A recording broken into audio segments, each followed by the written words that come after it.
Tirupati press క్లబ్లో Telugu Desam party నేత shop chairman Ravi Naidu మీడియాతో మాట్లాడారు. గత వైసీపీ పాలనలో స్పోర్ట్స్ కోటా పేరుతో సచివాలయాల్లో వైసీపీ పార్టీకి చెందిన వారికి టెట్ నిర్వహించకుండానే ఉద్యోగాలు ఇచ్చారని ఆరోపించారు. గత పాలనలో ఇన్ని తప్పులు పెట్టుకుని మాజీ ముఖ్యమంత్రి వైఎస్ జగన్ డిఎస్సీ నియామకాలపై ఆరోపణలు చేయడం సరికాదని రవినాయుడు అన్నారు.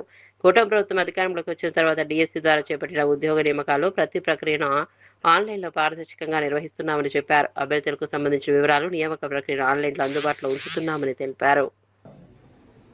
మనం ఒక బాధ్యతాయుతమైన పదవిలో ఉన్నప్పుడు వక్రీకరించడం. లోకేష్ గారు ఏమన్నారు?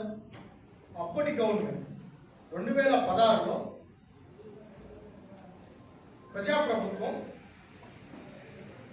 ఆమెకి గ్రూప్ 1 పోస్ట్ చేయడం జరిగింది.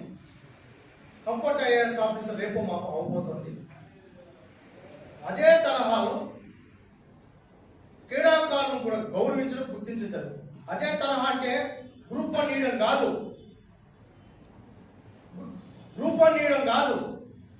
ఒలింపిక్స్కి వెళ్ళింది కాబట్టి సింధు గారికి ఒలింపిక్స్కి వెళ్ళారు కాబట్టి గ్రూప్ 1 పోషించారు.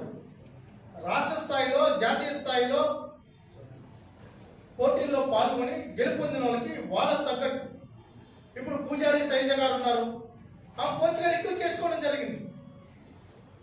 అదేవిధంగా అనేక మంది గ్రూప్ 2, గ్రూప్ 3 ఇవ్వడం జరిగింది. కొంతమంది కోచెస్గా ఉద్యోగాలు ఇవ్వడం జరిగింది. ఇప్పుడు స్పోర్ట్స్ పాలసీ ఏం చెప్తోంది?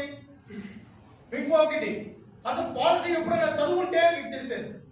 మీ ప్రభుత్వంలో కూడా ఆ పాలసీకి మీరు డిజైన్ చేయలేదు. ఎప్పుడు 2017 స్పోర్ట్స్ పాలసీ ఏదైతే ఉందో అప్పటి ప్రభుత్వం, ఇప్పటి ప్రభుత్వం, ముఖ్యమంత్రి గారు అప్పుడు ఇచ్చిన 2017 ఇచ్చిన పాలసీనే లాస్ట్ 5 ఏళ్ళు కొనసాగించాడు. ఆయన పాలసీ జిల్లా ప్రతి శాఖకు ఒక పాలసీ ఉంటుంది, అది కూడా తెలియదు ఆయనకి.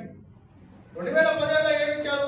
2% రిజర్వేషన్, అది కూడా చంద్రబాబు గారు ఇచ్చిందే, ఈ రాష్ట్రాన్ని క్రీడాంధ్రప్రదేశ్గా మార్చాలని. దాంట్లో ఏమి ఇచ్చారు? క్లియర్గా మెన్షన్ చేయడం జరిగింది.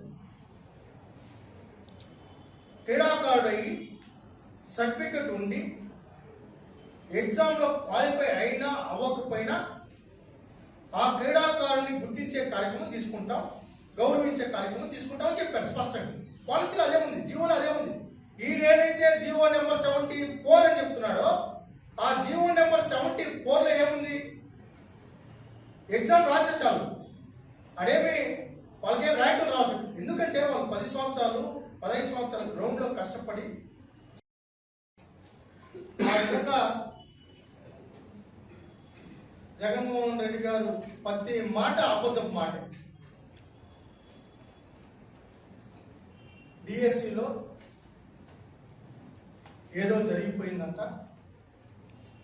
ఏమి జరగలేదని అభ్యర్థులు చెప్తున్నారు, ప్రభుత్వం చెప్తా ఉంది, అధికారులు చెప్తున్నారు. ఫస్ట్ టైం అధికారులు ఎవరైతే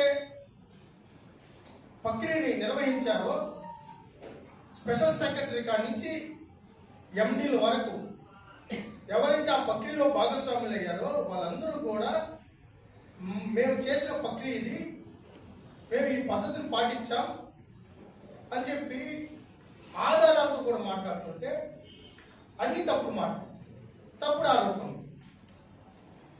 సిబిఐ ఎంక్వైరీ కావాలి, మేము అడిగాం, మేము సవాల్ ఇస్తున్నాం.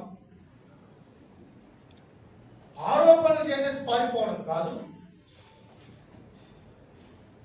ఆధారాలతో మాట్లాడమంటే గోల్డ్ మెడలిస్ట్ దుర్గయ్య పేరు చెప్తారు.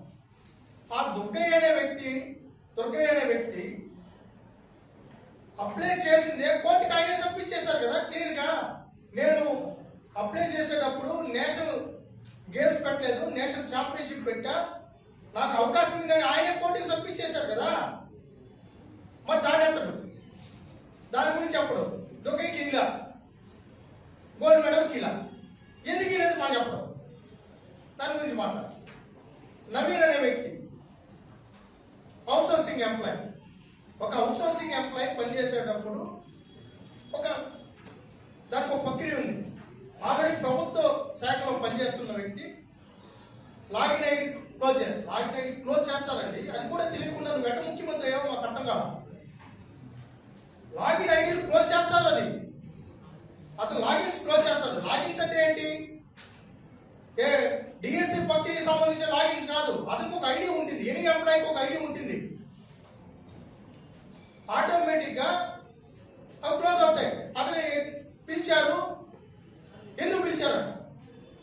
ఇప్పుడు కంపెనీలు ఉన్నాయి, అప్లికేషన్ వేసుకుంటారు, పిలుస్తారు, పిలిచిన వాళ్ళందరికీ ఉద్యోగాలు ఇచ్చిందా? మరి నువ్వు కూడా పిలిచావు కదా గ్రామ సచివాలయాలు.